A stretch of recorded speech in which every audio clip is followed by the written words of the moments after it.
everybody. I'm Len Adams. He's Tom. Hi, Len. Hi. Rod talking. Is this working? Yeah, it is. I guess it is. Oh. We had an intro plan, but it was so disgusting, Troy won't let us do it. So we're making this up on the fly here as we go. But we're just really excited to be here in the theater. Troy always tells the story of how we got started doing this, and it's just when John Brill asked me to do it the first time, I had 5 minutes notice. So it's pretty much like the way we're doing it now. But I did it for a couple of years. It was popular. Luke was in the picture. I said, come on up. He says, I'll come up if you need some help. I said, come on up, and haven't been able to get rid of him since. So yeah, it's like don't feed that stray dog kind of thing. But no, it's great to have a partner up here to do this. No, we're not father and son.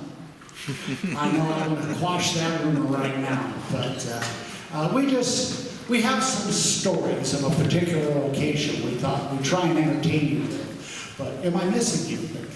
I think I missed something. I mean, really, this whole thing like that we do is really all about you guys. It's to bring you guys into the event, welcome you guys, get you guys to communicate, tell us what works for you guys. We can investigate stories you might have. And since it's really a show about you guys, we thought if you guys had stories about all the fun times you had with us, that would be ideal, since it is all about you guys tonight. So, what we thought we want to do first, just to kind of get the ball rolling, the First Unitarian Church here in Alton, one of our absolute favorite locations. And unfortunately, when COVID broke out, we lost that location on our tours. And it was one where if you'd been on a tour in the past, you always want to go into that building just because it's got that cool vibe to it. We are doing investigations in there again. Yes, so we're excited. So we're hoping this is going to be kind of the first step to get maybe our tours back into there, to get to where we can start doing more with the building. They are doing an investigation tonight. Dean Thompson will be leading it. So we thought that since we're not going to be there to tell you some of the stories that we have with the building, that we would use this as an opportunity to tell you some of our favorite stories. That way, if you are investigating it, maybe you can use this as ammo when you guys actually go. So the one story I want to tell, this is actually a fresh story. And if you're going on a walking tour tomorrow night with me, I'm going to try not to tell the same stories, so I don't want you to hear them twice. But this new story actually happened during the first investigation that we had back in the building. So this just happened a couple months ago. I was doing a walking tour that night, and as I was walking up the street with my group, we were going to stop in front of the church to tell the stories. Well, Dean saw me walking down the street, so he came running out. And I've never seen Dean run, but he ran that night. He ran across the street to us and started asking me and my buddy Scott if we wanted to come into the church after the tour was over. So I definitely was not going to turn that opportunity down. So after the tour was over, we went back to the church, and there's a side door that we started knocking on. Eventually somebody came and let us in.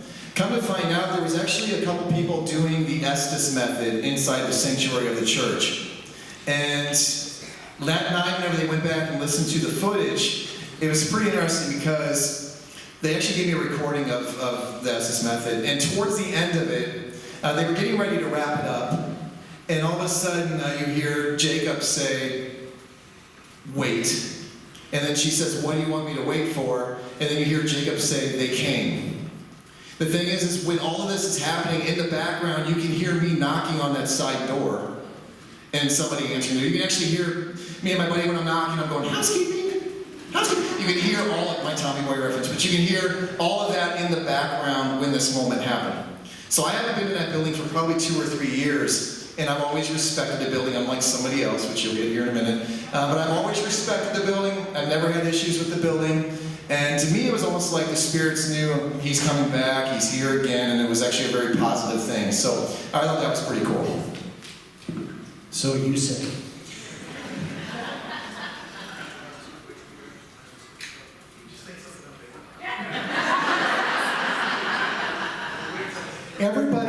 Everybody's thrilled about that we're slowly getting back into the Unitarian Church. Everybody's thrilled but me. I am the one that has suffered in that location.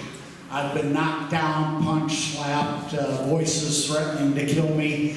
all kinds of wonderful stuff. So you ask, well, why do you go in there? Well, I go in there for your entertainment dollar. And because Troy told me to. So, And he was treated like that from just the people on the tour. That wasn't even the ghost. I was having some issues there. I got knocked down in the lower level a couple of times. Had some other things happen, and things started to slowly take a turn for a worse. But it kind of culminated there at the church. A lot of the things that you see on TV and people talk about, things, possessions, having a spirit attachment, people having that. I thought that was all BS. Until I started doing this and things would start happening. So maybe because I had been born in Missouri, I was born in Missouri, so maybe that show me state thing is probably true. But anyway, it was almost about 10 years ago, I believe I had a spirit attachment. I was taking some medicine, I have degenerative arthritis. You may know I'm 25 pounds lighter here, standing up without a stick. Thank you. I almost died getting there, but we'll tell that story later.